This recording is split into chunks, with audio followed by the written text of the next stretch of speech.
صحیح بخاری حدیث نمبر 36۔ رسول اللہ صلی اللہ علیہ وسلم نے فرمایا، جو شخص اللہ کی راہ میں جہاد کے لیے نکلا، اللہ اس کا ضامن ہو گیا۔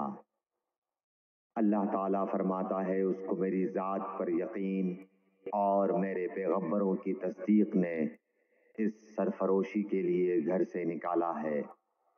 میں اس بات کا ضامن ہوں کہ یا تو اس کو واپس کر دوں ثواب اور مال غنیمت کے ساتھ، یا شہید ہونے کے بعد جنت میں داخل کر دوں۔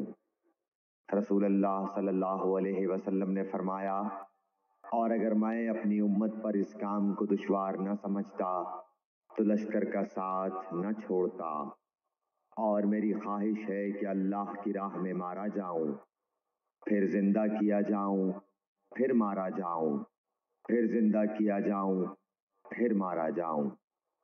صحیح بخاری حدیث نمبر 36۔